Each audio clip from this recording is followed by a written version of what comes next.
ഏവർക്കും സിനി ലോഞ്ചിന്റെ മറ്റൊരു വീഡിയോയിലേക്ക് സ്വാഗതം.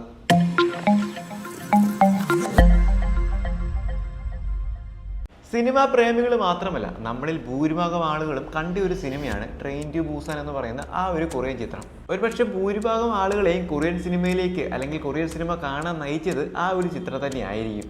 അതേ ഡയറക്ടറുടെ സംവിധാനത്തിൽ ഏറ്റവും പുതിയതായിട്ട് റിലീസ് ചെയ്ത മറ്റൊരു ചിത്രത്തെക്കുറിച്ചാണ് ഇന്ന് നമ്മൾ സംസാരിക്കാൻ പോകുന്നത്. പറഞ്ഞു വരുന്നത് 2025 റിലീസായ ദ റെവലേഷൻ എന്ന് പറയുന്ന സിനിമയെ കുറിച്ചാണ്.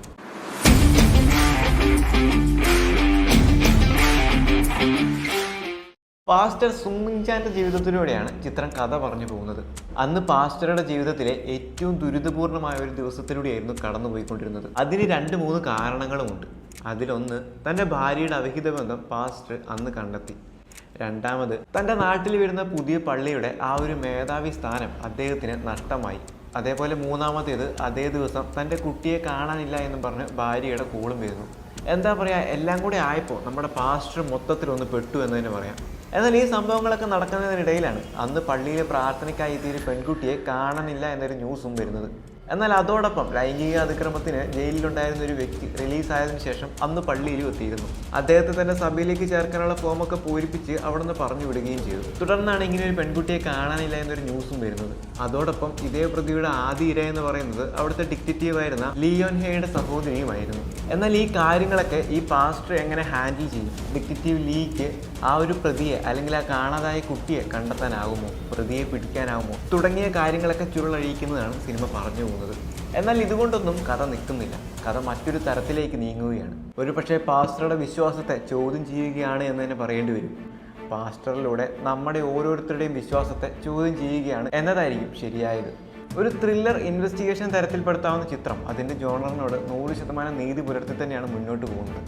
തുടക്കം തൊട്ട് അവസാനം വരെ ത്രില്ലടിച്ച് കാണാൻ പറ്റിയ ഒരു മനോഹര ചിത്രം തന്നെയാണിത്. ഇത്തരം സിനിമകൾ കാണാൻ താല്പര്യമുള്ളവർ, അതായത് കുറച്ച് റിലീജിയസ് ആയിട്ടുള്ള കാര്യങ്ങളും കൂടെ സിനിമയിൽ ഇൻക്ലൂഡ് ചെയ്തിട്ടാണ് പോകുന്നത്.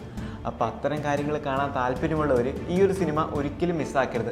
എന്നാൽ ഇത്തരം സിനിമകളോട് ചിലർക്ക് അത്ര പ്രിയമുണ്ടാകാനും സാധ്യതയില്ല. കാരണം റിലീജിയനെ തൊട്ടുള്ള കളിയൊക്കെ ആയത് കാരണവും ചിലർക്ക് ഇത്തരം സിനിമകൾ ആസ്വദിക്കാൻ പറ്റണമെന്നില്ല. ഇത്തരം ആൾക്കാരെ ഈ ഒരു സിനിമയെ സമീപിക്കുമ്പോൾ ചിലർക്കെങ്കിലും അത് ഇഷ്ടപ്പെടണമെന്നില്ല.